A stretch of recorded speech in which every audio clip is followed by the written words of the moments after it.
Hello students, अब हमने अभी तक जो कंसंट्रेशन मेथड्स देखी उन सब की न्यूमेरिक जो एक्सरसाइज होती है उनको हल करने की कोशिश करते हैं। जो न्यूमेरिक एक्सरसाइज होती हैं, न्यूमेरिकल्स होते हैं बेसिस ऑन कंसंट्रेशन मेथड्स, वो normally molarity, molality, normality, mole fraction in पर डिपेंड होते हैं। तो अभी हमने तीन फैक्टर देखे हैं, तीन कारक देखे हैं कंसंट्रेशन मेथड्स के, मोलैरिटी, मोलैलिटी और नॉर्मेलिटी। उनको देखें। पहली एक्सरसाइज हमारे पास आ रही है, 4 gram caustic soda dissolved in 500 ml of solution, find out molarity. Molarity denotes by capital M, तो उसका फार्मूला आप देख चुके हैं।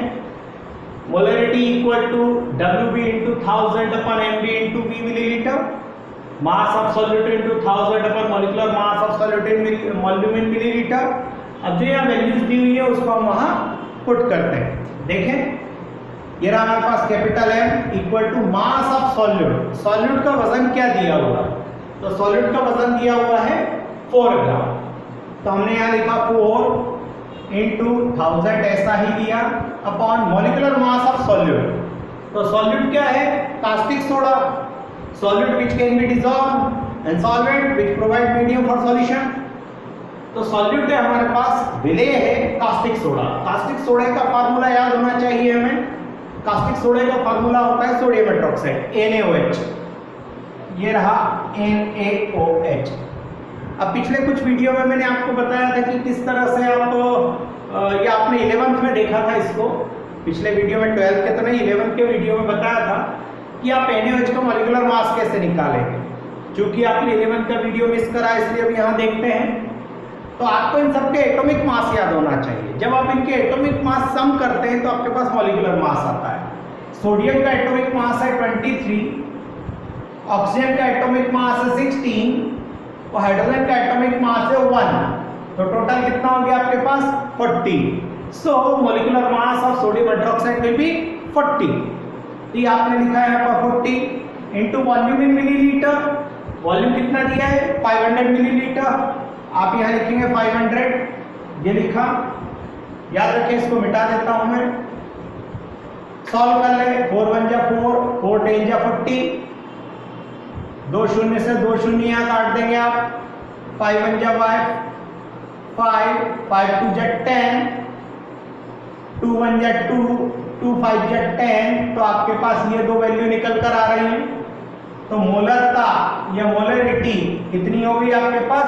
M equal to 1/5। अब याद रखिए, मोलरता और मोलरता की कोई इकाई नहीं होती, ये खुद ही एक इकाई है, ये खुद ही एक यूनिट्स है। मैं इसको ऐसे भी लिख सकता हूं आंसर को, या ऐसे भी लिख पाऊंगा 1/5 M। ये भी मेरे पास उत्तर है।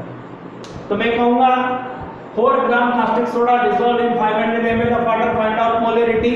Their answer will be 1/5 M or M equal to 1/5। Similarly, इस एक्सरसाइज में आपको मोलैरिटी फाइंड करना है। 5.85 gram of sodium chloride dissolved in 200 ml of solution, find out molarity। तो मोलैरिटी का फार्मूला आपने देखा था, small m equal to W into 1000 upon M into gram. वहां वॉल्यूम था, यहाँ ग्राम आ जाएगा आपके पास। अब इसके अंदर आप न्यूमेरिक वैल्यूज रखिए। चलिए रखते हैं। हमारे पास वही mass of solute and molecular mass of solute. तो मास ऑफ सॉल्यूट कितना दिया है? 5.85 ग्राम सोडियम क्लोराइड। अब सॉल्यूट क्या हो गया? Sodium chloride. देखें, small m equal to 5.85 into 1000, ये रखा है यहाँ से, upon molecular mass of sodium chloride. तो अभी जैसे हमने सोडियम हाइड्रोक्साइड का वहां फाइंड किया था, ऐसा सोडियम क्लोराइड का कर लेते। सोडियम क्लोराइड, सोडियम का भी याद कहा था मैंने, याद होगा 23, ये लिखा। और क्लोरीन का होता है 35.5। दोनों को सम करेंगे तो हमारे पास होगा 58.5। ये molecular mass of sodium chloride आ गया हमारे पास। इसको हम यहाँ रखते हैं 58.5 इंटू, अब हमारे पास जो सॉल्वेंट था उसका ग्राम में लेना है। तो कितने में करा इसने? ये यहाँ पर एक्सरसाइज में 200 ग्राम। तो 200 लिया हमने, क्योंकि मोलैलिटी है। तो आपको मास कंसेप्ट है ये, इसलिए ग्राम में लेना है। तो एक्सरसाइज थी कि 5.85 gram sodium chloride dissolve in 200 gram of solution, तो आपको वहां पर 200 रखना है, ये रख दिया 200। ना आफ्टर सॉल्विंग क्या वैल्यू आ रही देख लेते हैं, पहले डेसिमल को आप क्लियर कर लें। ये डेसिमल आपने हटाया तो ये आपने 2 शून्य बढ़ा दिए, ये डेसिमल हटाया तो 1 शून्य बढ़ा दिया। सॉल्व कर लें, यहाँ पर आपके पास 10,000 या 20,000 है तो 2 टाइम्स ये क्रॉस हो गए और ये दोनों एक दूसरे से cancel to each other. Then molality equal to 1/5 या क्या हो सकती है 0.2 स्मॉल m। जब 1 में 5 का भाग लगाएंगे तो 0.2 आंसर आएगा। तो मैंने कहा मोलैलिटी को आप दोनों तरफ से लिख सकते हैं, m इक्वल टू 1/5 या 0.2 m उसकी कंसंट्रेशन होगी, इसकी इस सॉल्यूशन की मोलैलिटी कितनी होगी 0.2। तीसरी exercise 5 gram sodium hydroxide, it is sodium hydroxide, 5 gram sodium hydroxide dissolved in 1 liter of solution, find out normality। या 7 ग्राम H2SO4 dissolved in 500 ml of solution, find out normality। ये रहा नॉर्मेलिटी का formula. पहले वाले को देखते हैं, तो जब हमारे पास WB है वो कितना है 5 ग्राम, कौन है सॉल्वेंट NaOH, कितना निकाला था पहले 40, ये हो गया आपके पास यहाँ पर 5 ग्राम, ये हो गया 40, 1000 अपनी जगह है, वॉल्यूम कितना दिया हुआ उसने 1 लीटर।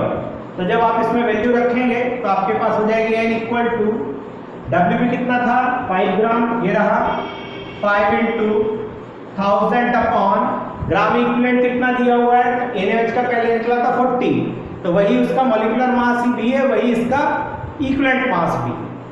अगले कुछ वीडियो में हम बताएंगे कि इक्विवेलेंट मास फाइंड कैसे करते हैं, अभी तो आप इसको सॉल्व कराएं। तो ये देखा हमने 40 इंटू वॉल्यूम इन मिलीलीटर कितना है 1 लीटर, तो मिलीलीटर में लिखना है 1000, ये दोनों कैंसिल हो गए, 5 × 5, 5 × 40, देन नॉर्मेलिटी कितनी आई 1/8।